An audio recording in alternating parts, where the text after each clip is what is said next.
by the Women's Collective for Innovation and Change. There is like, certain sort of bonding which I have for this team, because I've closely worked with them as well. Our team of CDU IT Student Association, we've collaborated together and we've done some functions. So it's like, second part, I feel like if I wasn't still in uni, I would be part of it. However, I'm a graduate, so if there is an event, I'm always part of it.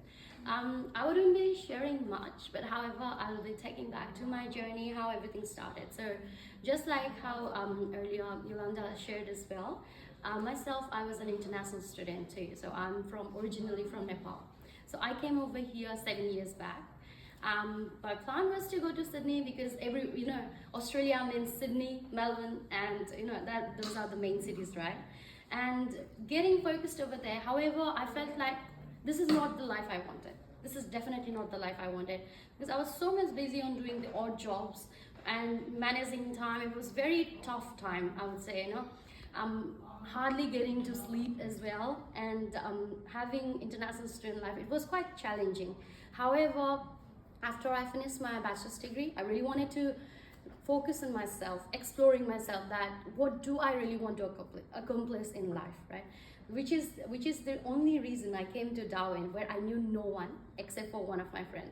So she was already studying nursing over here in CDU, and she said, oh yeah, CDU is a great university, you can actually apply for it. And I was like, when I came here, that time as well, when I went to the consultancy, they said, oh, why don't you apply for medicine, or why don't you apply for nursing? Because in my community, it's more like girls are more into the medical side.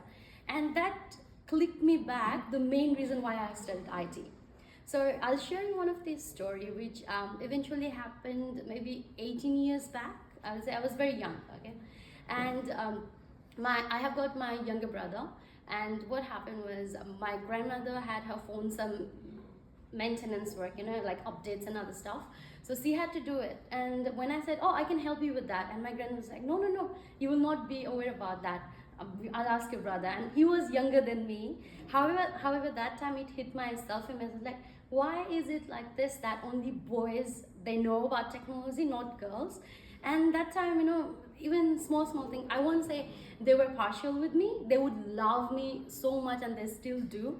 However, that kind of strike on me that, oh, there is still some sort of partiality among the girls and boys. I felt that way, and I had that strong feeling that, no, I need to do something in IT for women. I always wanted to do that. And after I came here, studied masters in IT, I was like, this environment is so good. Everyone's so friendly and welcoming. So I started engaging on all the associations, volunteering every time, and just like how Hashra was doing earlier, I started emceeing events, and afterwards I were able to, I think, host over 10 events.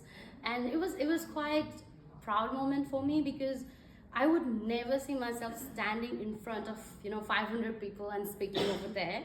Literally, if you give me like my close friends, I would always be open to them, I'll be the talkative one.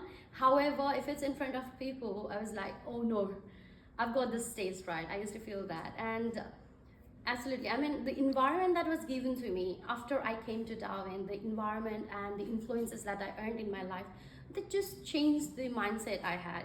I started exploring myself and started focusing on becoming the better version of myself. So focusing on the career growth and also on my uni as well. That's why when I was on my second semester of my uni, I was able to get part-time role. Despite, everyone used to say, oh, you need to be, Australian citizen, or you need to have PR to get the corporate job. But still, I believed on myself rather than believing on someone else's word. And I had someone to support me from the back, which is why I feel so great that I didn't listen to others except for my inner voice. Because what I believe is that, in 24 hours, I think the most of the time we are talking to is ourselves. Even though we are talking to others as well, we are listening to ourselves and we are talking to ourselves. So it's so crucial that what are we feeding into our mind? What are we saying to ourselves? Are we saying that, Digita, you're bold, you're confident, you can do whatever you've dreamed of? Is this what I'm saying? Or like, oh my God, can I really do it? I don't think so. Oh, I'm quite skeptical. See, what I'm trying to say is like, the way you are portraying yourself is just believe on yourself.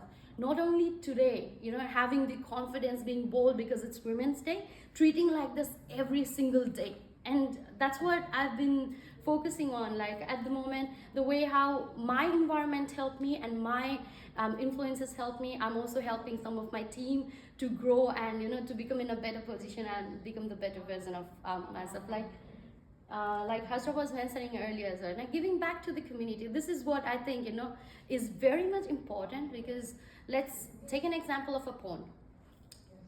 Can a fish stay in a stagnant water or a quiet pond? Let's say it's a still one, it will be dead, right? So just like that, if I'm learning something from someone, I think I should share that with some other as well. So instead of making our mind like a pond or a stagnant water, making it like a river, let it flow and pass it on to someone else, because your single word might change the world for the other person. So I think that's what I wanted to share, and thank you very much for the time.